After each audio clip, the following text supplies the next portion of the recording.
impersonnel. oui. mais ku nekk xam kon na loolu lu mu su fekkente ne dañ ko def pour une situation donnée. mais n'oublie pas qu'il est tailleur alors un tailleur il taille sur mesure. Ah oui nee na de haute couture. alors le tailleur de Macky Sall de haute couture lui a fait un joli costume de prolongation du mandat. kon dañ ko natt mu yem ci moom bu ñu ci paree après. parce que nee naa article 27 moom moo ne 5 ans la war a doon. 31 41 ñëw na yokkal nañ ko beneen 1 an. article 103 ne la durée du mandat du président de la République kenn mënu koo laal. def ci clause d'éternité. clause d'éternité. Oui. alors clause d'éternité boobu léegi lan la jëriñ. ci alinéa 7 bi. waaw à quoi sert la clause d'éternité maintenant. Si le président en exercice lui-même fait 6 ans. c'est le même conseil constitutionnel qui en 2016 moo ko ne woon mënoo wàññi sa mandat. alors léegi naka lañ ko mën a layalee mën nga yokk sa mandat c'est-à-dire bu ñu jéem a nësaxal xelu sénégalais yi Moustapha droit mbirum juriste la. Oui. mais loi mbirum ñëpp la. nul n'est censé ignorer la loi bu ñu kenn dofloo di naan ay non nañu dóor sa costume ak cravate di rouler ay air naan fii la xari jaar déedéet mandat wu ñaata nga def 6 ans point final. article 27 nee na 5 ans nga war a def point final. mais député yi nga xamante ne ñoo nekk benn bu ñu leen waxee ñoom dañu jëfee li nga xamante ne loi moo leen ko may. loi lañ jëfandikoo. muy loi moom moo leen may ñu yokk mandat modifier mbir mi def ko waaw loi moo leen ko may. moo leen mële génnuñu loi. moo leen may ñu yokk mandat ñoom loolu la ñu wax. or c'est cette même disposition légale bi ñuy convoqué moom moo ne leen la durée du mandat n'est pas susceptible de révision. c'est-à-dire bu mbir yi compliqué bu gars yi jéem a dox ci xelu nit ñi. mandat wu président Macky Sall 5 ans la 2 avril la war a jeexal na ko fa wala jeexalu ko fa jeexalu ko fa. biñ koy fal 2019 ba 2025 muy soog a joxe ñaata at la 6 ans la. 6 ans la wala du 6 ans. effectivement waaw mais loolu dafa jar. garaawlu di jaay jinne juridique non loolu. calcontel de 2019 à 2025 tu sais que ni c'est 6. point final. or 27 nee na la 5 la war a doon 103 nee na la waroo laal 5 yooyu. laal nga ko ak fi artifice boo mënti jaar voie de contournement da ngaa tëb fenêtre da ngaa. laal nga 5 yi nekkatu ko point final. saa droit compliqué wul. pour faire simple ba gis nga loi bi xel bu sell la rek ay nit ñoom ñoo ko bind sur une cohérence précise. or dañoo dem révision constitutionnelle ñu ne dañoo laal 15 points yoo xamante ne ça fait avancer notre démocratie. J'étais d'accord personnellement. J'étais d'accord ci référendum bi j'étais d'accord avec mon professeur quand il parle de révision consolidante record. alors maintenant il faut après avoir remis en question les principes yi nga xamante ne moom moo demoon dans le sens d'une révision consolidante et qui était record léegi loolu bu ñu ko dindee c'est une révision déconsolidante qui déconsolide la démocratie. or lui-même wax na ko fi.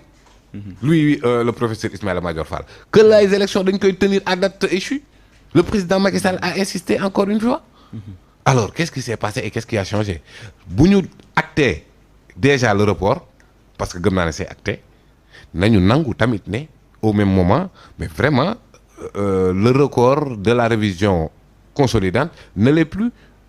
Okay. Parce que problème mu mandat effectivement dafa yàgg doon problème durée du mandat comme limitation mandat fi mu toll nii remettre nañ en question comme ni ñu yaakaaroon tamit c'est une page tournée coowal mandat léegi kenn dootu ko waxati parce que coowal mandat judduwaat na te dañ ne woon amaana su Macky Sall deful 3e mandat rek kenn dootu fi déggati coow mais coppati gi mu buuñaa gi nar a toftalu ci à partir d'avril du mois d'avril et après qu'est-ce que nous dit que ni le 15 il y aura élection le 15 waaw lan moo ñu ko wax moom mu ñu waxoon le 25 moom moo ko dindi. nu mu ñuy waxee le 15 ñu koy nangu gëm.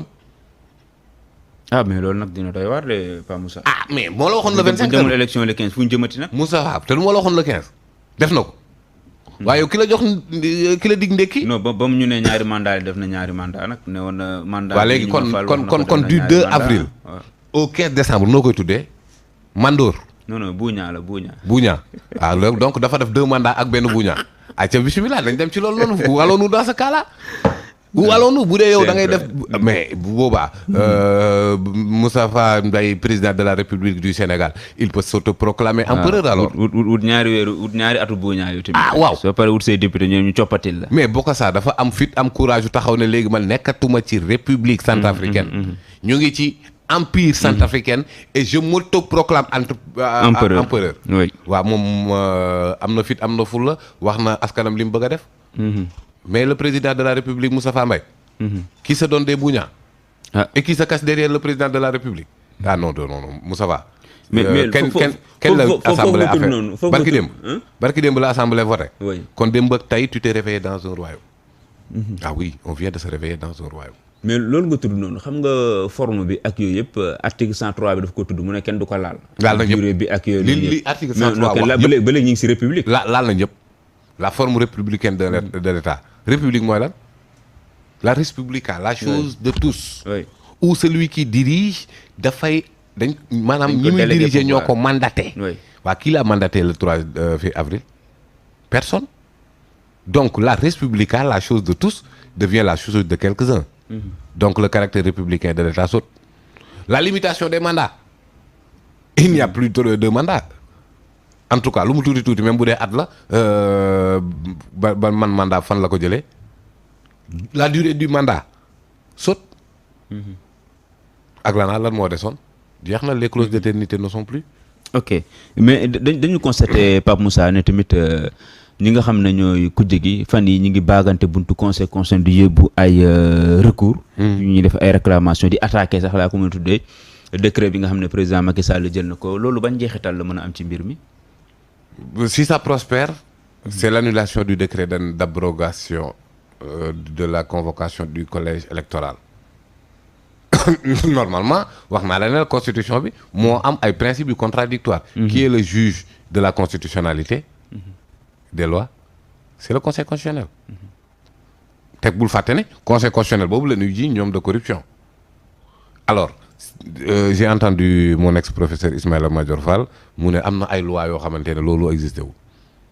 conseil constitutionnel mooy apprécier de la constitutionnalité des lois point final. ay xeetu loi bii ak xeetu loolu amul c'est ça la réalité. alors donc décret mën nga ko appliquer mën nga ko attaquer ci cour suprême recours pour excès de pouvoir. mën nga ko attaquer pour inconstitutionnalité mais bii dafa mel ni ñaar yëpp la boole. excès de pouvoir ak inconstitutionnalité. alors donc les candidats ont choisi de l'attaquer au niveau du conseil constitutionnel parce que gis nañ président moom moo ko wax. mu ne dafa am benn problème institutionnel entre le conseil constitutionnel et l'assemblée ce qui est fallacieux mais moom moo ko wax donc kon s'il y a conflit boo xamante ne eux ils indexent le conseil constitutionnel ils s'attendent à ce que ce conseil constitutionnel là casse et annule le décret moo tax nga gis ñu mel ni ñuy anticiper Ismaïla Madior Fall qui anticipe pour dire que le conseil va se déclarer incompétent. waaw mais xam nga ñoom foofu sax laa bëggoon ñëw parce que ñu bëri dañ naan conseil bi loi constitutionnelle boo ko mën a mës yóbbu ñu ne dañoo incompétent. chaque jour gis ko attaqué benn décret wala yóbbu ñu ne dañoo incompétent. ñu ne bii paa nag am ñaar ñu ci wax ñu ne bu njëkk bi mooy mën na sukkandiku comme 2016 moom moo doon Macky mënoo wàññi. bii paa bu ñu ko indilaatee mbiru mandat faaw mu addu ci. ñeneen ñi déedéet c'est une loi constitutionnelle du ci addu. mooy ñi théoriser thèse incompétence bi. non du ci addu moom li mu war a addu moom mooy lan apprécier la constitutionnalité des lois. fut-il une loi constitutionnelle. moom day apprécier te constitution bi fi mu toll nii moo am ay principes yu contradictoires donc foofu mu rétablir loolu mais bon après ça à quoi ça va servir ki war a convoquer le corps électoral moo dul jël décret fan ngay defee campagne RTS bañ na donc kon même su ko kase woon à supposer mu kase te ça ne change rien. qu'est-ce que ça change non kenn mënul weñ loxo mu jël mu convoquer corps électoral. où ça comment weñ loxo président kenn mënu ci dara. le report est acté moment bi gars yi seetaanee alors fi mu toll nii fan ngay jaar conseil constitutionnel mën na kase effectivement mën na ko annuler. léegi bu ko annuler beneen bi mu njëkkoon def. moom mooy nekk en vigueur donc il ne serait plus obligé de jëlaat beneen décret. mais loo ko mën a. donc bu nekkee en vigueur le 25 la ñuy dem élection. te conseil constitutionnel boobu bul fàtte ne loi organique moo ko fa teg. loi organique assemblée moo ko voté pour nga modifier loi organique c'est comme nga modifier aussi constitution la majorité des 3/5 et apparemment avec wàllu ils l'ont kon ñoom mën nañ sax dissoudre conseil constitutionnel alors mën nañ tas conseil constitutionnel. oui parce que c'est une loi organique le conseil constitutionnel. ñële wàllu ñoo def comme ni ñu ko defee. ñan ñoo teg conseil constitutionnel du président de. assemblée la. loi organique la assemblée nationale donc mën na dissoudre conseil constitutionnel. parce que loi organique am moom moo instituer le conseil.